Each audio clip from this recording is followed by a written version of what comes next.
my channel, everyone. Moss. Today I'm going to be filming like my August wrap up. So for August, I read 9 books, so it was a good reading month, but it was also not a good reading month because only one book was 5 stars and only 2 were 4 stars. The rest were 3, 2, and 1. One star book, which is my first 1 star in a very long time. I don't give books 1 stars, but okay, we'll get to that. Okay, so my average, like, I read around 6 books a month, so that's why I'm saying this is a good reading month, but not a good reading month either. So yeah, I did make a set list of books I want to read this month. I think there were like 11 on my list. I didn't get to all of them, but then I also read others that weren't on the list, so it's like really TBRs for me. It's an iffy thing, but I do have like a small something. It's not small. 2, 3, 4, 5, 6, 7. It's like 7 books. So there are like 7 books on my September TBR. But first, okay, we'll get to the first book. I'm taking so long and forever to get to the point. Okay. The first book I read in August was Every Heart a Doorway by Shannon Maguire. So it's the first book in the Wayward Children series. I heard about it on BookTube first, I believe.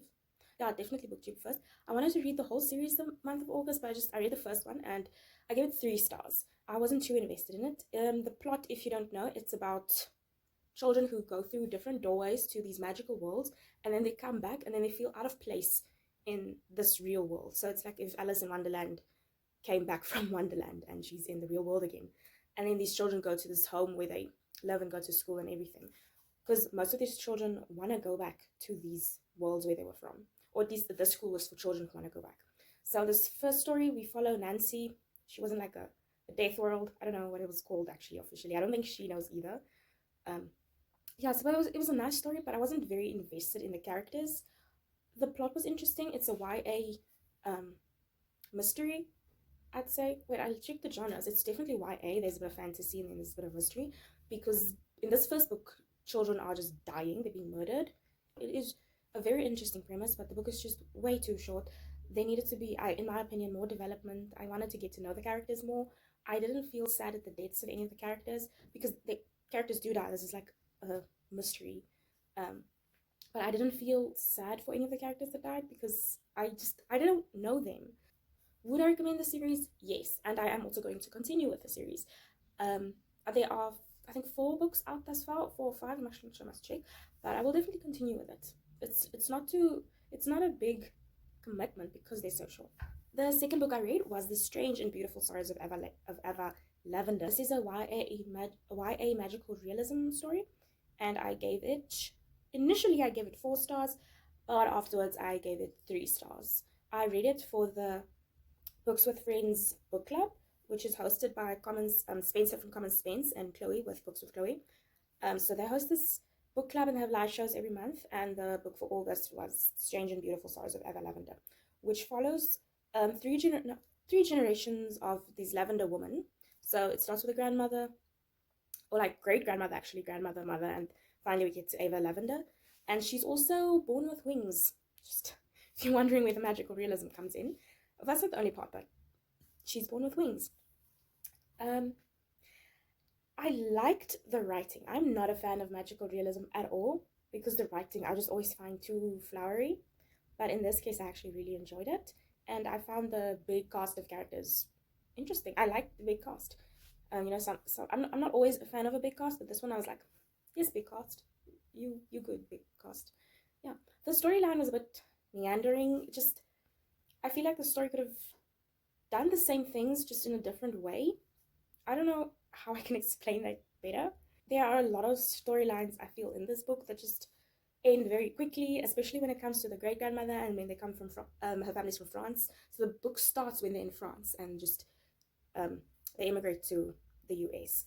So I feel like everyone has such a good story in that book, and I feel like stories could have been developed more, but because there was such a big cast of characters that each story couldn't be developed. So something was off about it, but I wouldn't know how to fix it. Also, to me, it didn't really feel like Ava Lavender was the main character, although she was the one telling us the story. And the ending is considered an open ending, but if you read the prologue, it kind of shows you where the book ends, or it shows what the it eliminates the whole open endingness, because then you actually know what happens. So like I said, I gave it 3 stars. I would recommend it. It's a nice book. It is very short, but I would say there's quite a few trigger warnings. There's a trigger warning for rape. There's a trigger warning for a lot of violence, abuse, and animal abuse. I think that's the only trigger warnings book. I also got really, really tired of there's this like one love story. So a big theme in the book is love and how love harms you, actually, or how love affects you. And Eva's mother needed to get over her love interest. Just, it really annoyed me. It grinded my gears so much. I don't want to say too much without spoiling the book, but girls, nah, that was like, just get over this boy. Jeez, what the F? Okay, I can go on about this book. The third book I read was Milk and Honey by Rupi Kaur. This book I saw, I'm pretty sure, on social media for the first time. I don't know where I saw it for the first time, but it's a pretty popular book, and it's not old, but you know, it's been around for a while now, so a lot of people have read it, so I've seen it a lot, and I think social media is where I first saw it. So it's a poetry collection, and I decided to read it because I have had very, very, very low expectations for this book, because the things I've read about it, people were like, it's not poetry, and I saw a lot of criticism against the book, so my expectations were on the ground. They wouldn't. I was like, this book is gonna be so disappointing, whatever. It was not that disappointing. I gave it 3 stars, which is good. I mean, it's not the best, because still, it's just, I do expect more from poetry, but I still gave it 3 stars because I think the poems were well done and I liked them. They gave me a lot of emotions. I cried when I read this book, so there will be another trigger warning for, definitely trigger warning for sexual violence, because it is a big theme throughout the book. Feminism, it's also, I'd say it's a feminism poetry collection. The drawings I don't always get. The illustrations to me could have just not been there. Maybe I'm not as visual a person as some people, which is weird because my shelves are rainbow, but I don't know. I just didn't find them interesting at all. They didn't add anything to the book for me, and some of the poems I think could have been a bit, they stated things that are quite obvious. So I don't read a lot of poetry collections, so I'm trying to get into it more, but I have to say sometimes they are like these 1-sentence poems where I'm like, stop it, just stop it. There were some poems in this Milk and Honey that were like, that worded an idea or feeling wonderfully, and that I could appreciate, but then there were just some that I'm like, this doesn't give me anything. So I gave it 3 stars. I don't think I could have given it more than that with what it gave me. The 4th book I read this month was Unwind by Neil Shusterman, which is also a series, but I only read the first one, and I don't know if I will continue with the rest, but as long as I didn't enjoy the book, I gave it 3 stars as well. So as you can see, everything thus far has been 3 stars. I first heard about this book on BookTube as well, and it was actually a July book of the month pick for the Paper Cut Book Club, which is hosted by Jordan Harvey, Kat from Paperback Dreams, and Cindy from Read with Cindy, which it's like a really, it's such a funny, cynical trio. So I really wanted to read the book, but I kind of didn't get to it in July, and then the live show came out, and I was like, oh, I'm still gonna read it, and then I just picked it up anyway, so I still read it in August, and then I went to go watch the live show. It was a very, very, very interesting premise. Okay, so this is a young adult dystopian science fiction, but I don't think the science fiction element, it is defined or like classified as science fiction, but I don't think the science fiction was very well done or very well developed.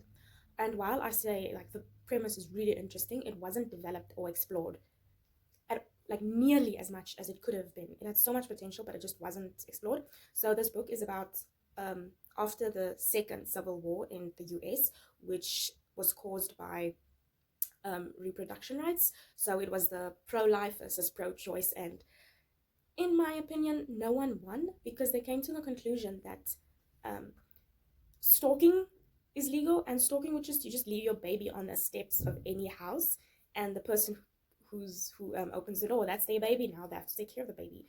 And the thing is, like, people don't always want the baby, so they'll just put the baby on the next doorstep, and the next doorstep, and the next doorstep, and that's, can you think what that would do to a baby?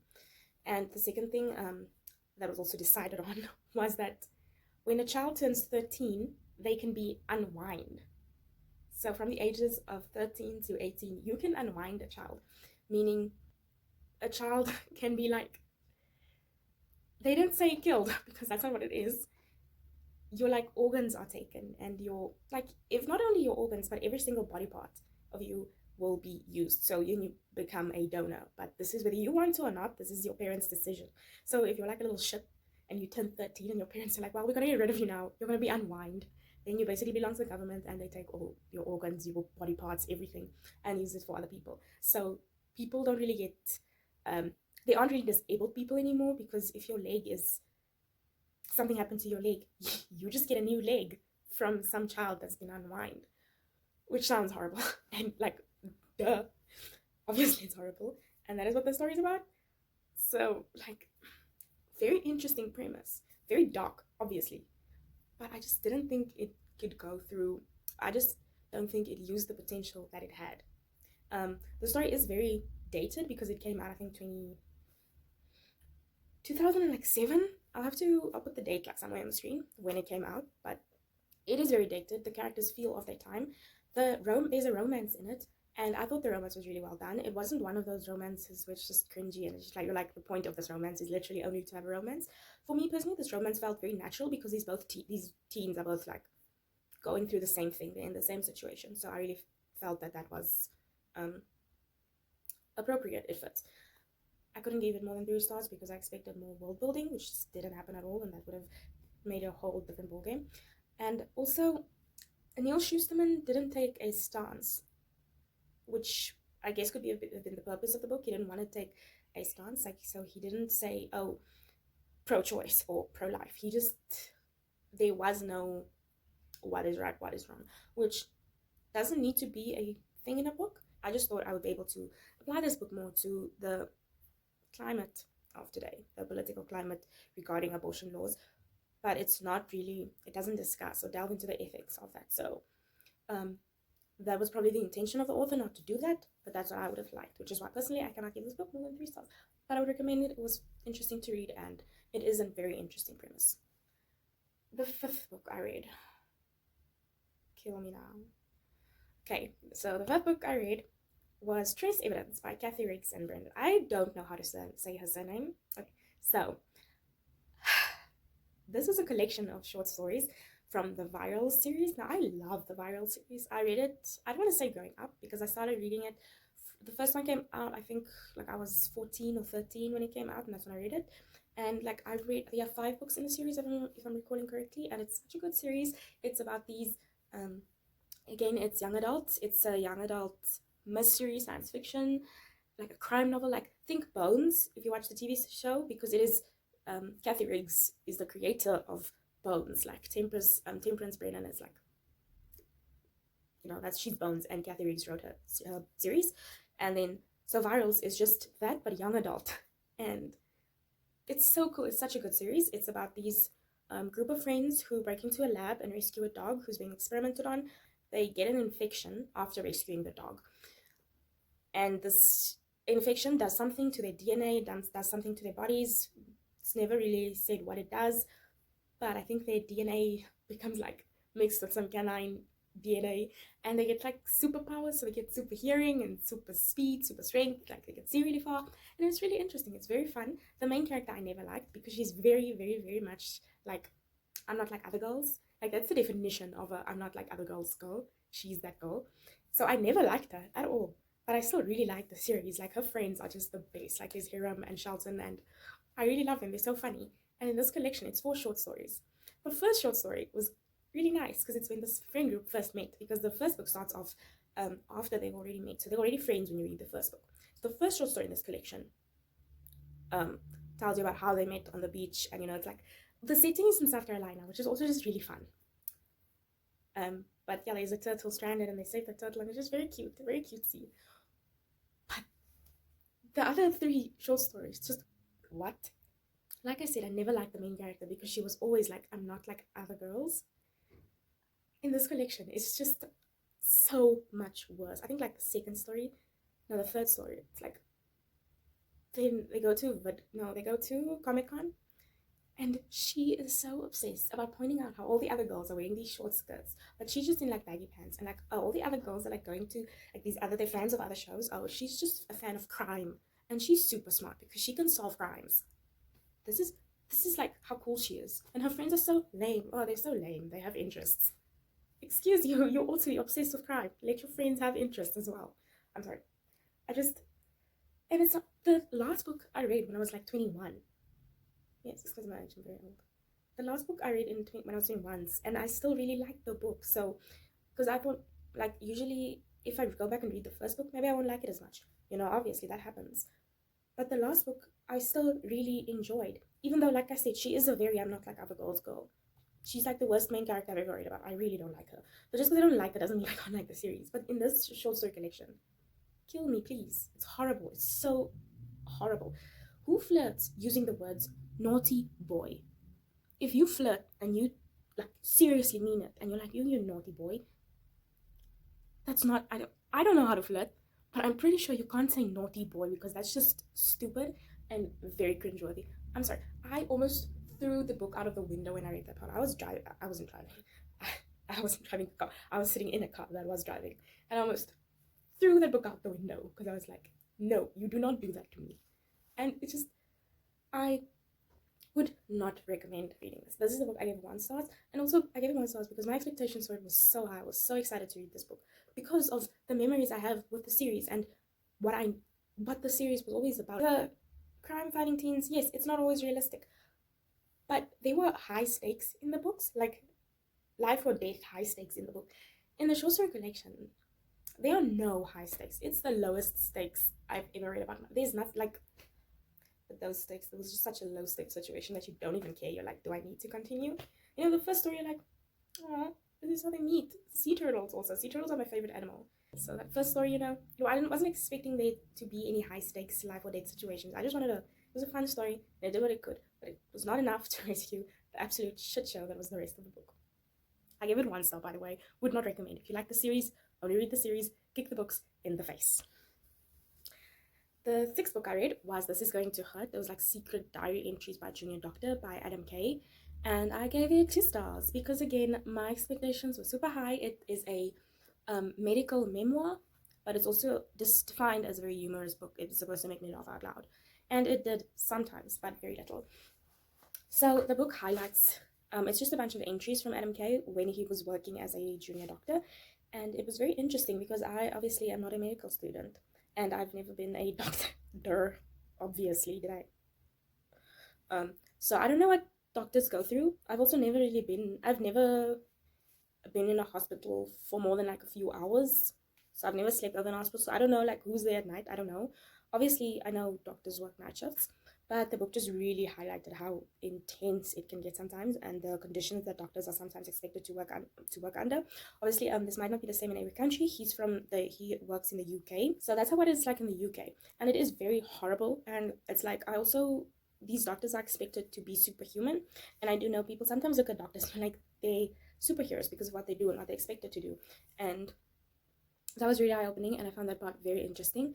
I also found it very interesting that you could learn about all these things because I learned about the female body because he specialized in obstetrics and gynecology. So there's a lot of things I learned about the female body that I didn't even know because you don't learn these things, especially what happens when you're pregnant and things like that. I had no idea about some of these things, so it was very interesting to read about. But I didn't like his humor at all, which is why I gave the book 2 stars.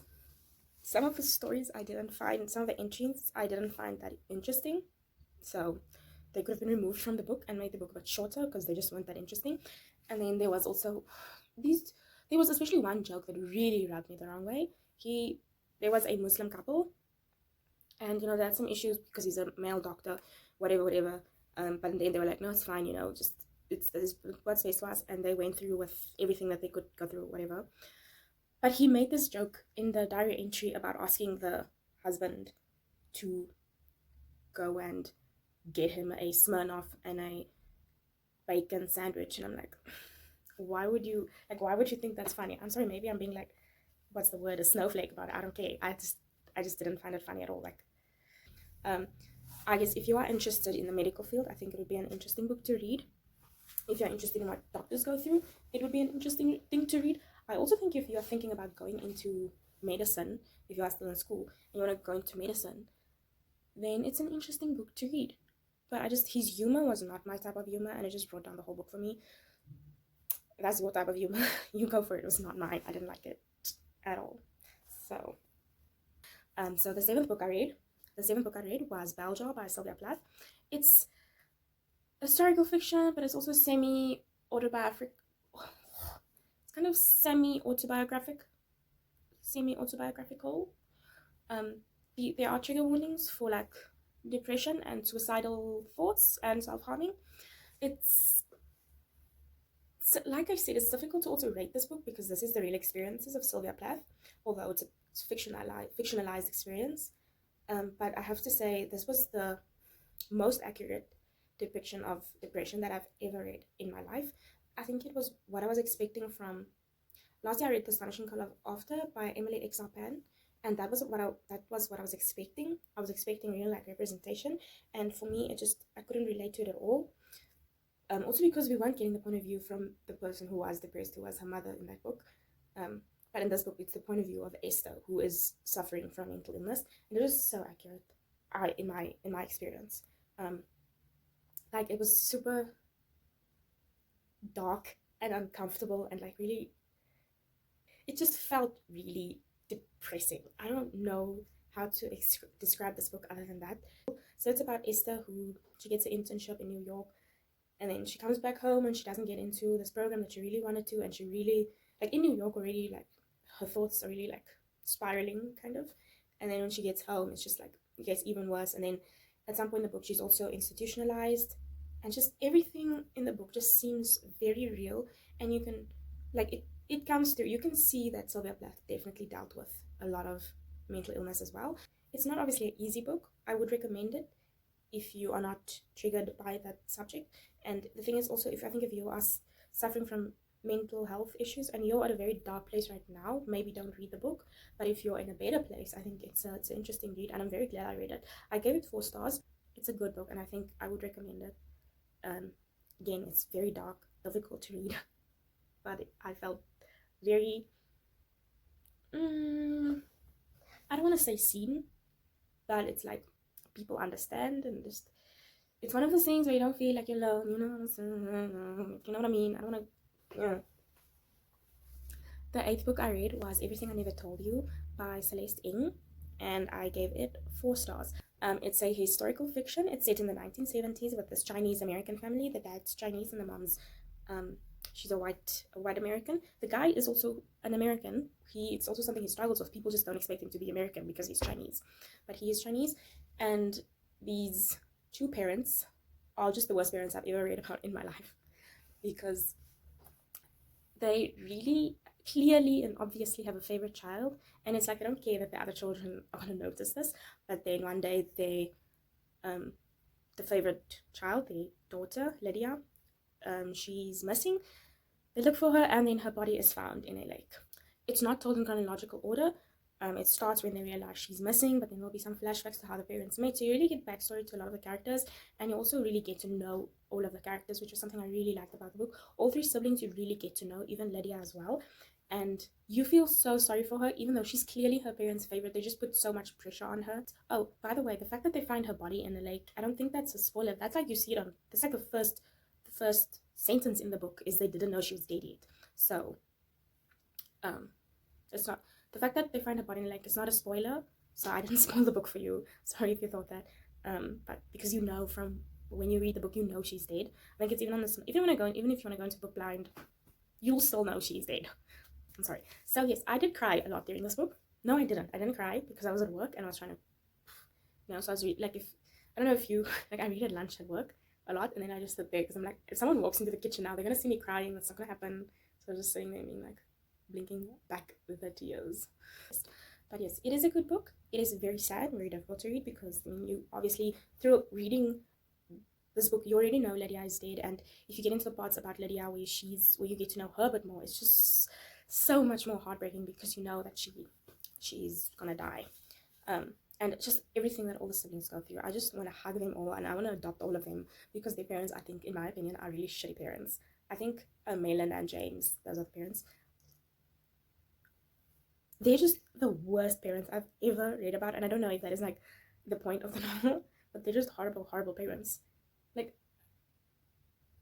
they're horrible parents, and oh my gosh, I wanted to fight them the whole time. If I could fight any set of parents from any book I've ever read, these are the two parents I would fight.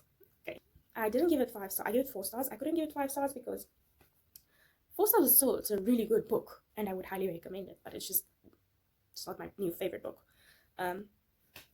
The last book I read, I'm so glad I read this book last in the month because girl, okay, it was Purple Hibiscus by Chimamanda Ngozi Adichie.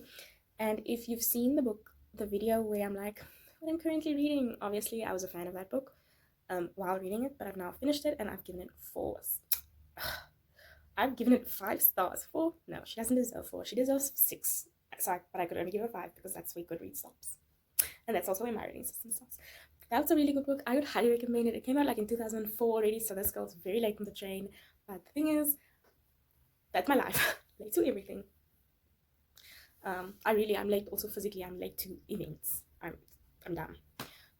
But that book is so good. It's about Kambili, a 15-year-old girl in Nigeria during the time of the military coup. And her father at some point sends her to live with her aunt. But the thing is, her father is a crazy boy, an insane man. He's very religious. He's a fanatic. Like, he's an extremist. And that just, he's one of those people that you look at him and you're like, oh, religion, But then you look at Kambili's aunt, where she goes to live, and her aunt is also religious. Her aunt prays, but her aunt loves, and her aunt can be happy, and her aunt loves people, and her aunt is caring. And you're like, also, you look at your aunt and you're like, wow, religion, Two very different views of religion, of the same religion as well. They're both Catholic. And it was just so well done. The thing is, I've always loved Chimamanda's writing. I've said that before. I've read a few of her books before, and I've always loved her writing. I love reading books set in Nigeria. I love reading books set in Africa. And Purple Hibiscus did not disappoint at all. The characters are so amazing. You love them all. Like, okay.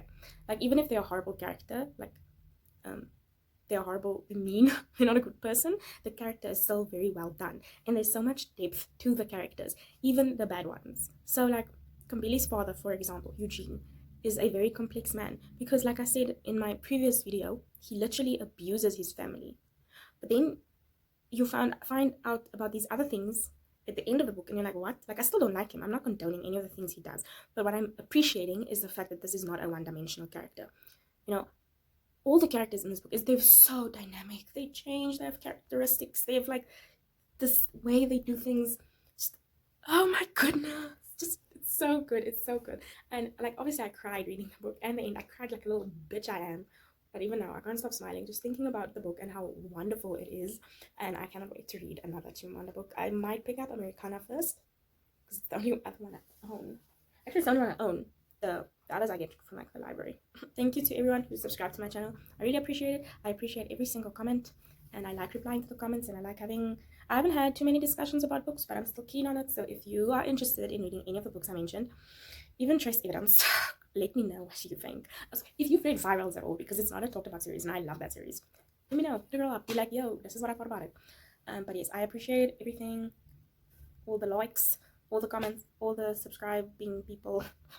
I have more subscribers now than how old I am. So, yes, that is exciting for me. Anyway, okay, you have a good day further. Bye. Don't have too much fun. Thank you for watching this video, and have a good day. Thanks for everything. I probably love you. Probably. I don't know. Bye.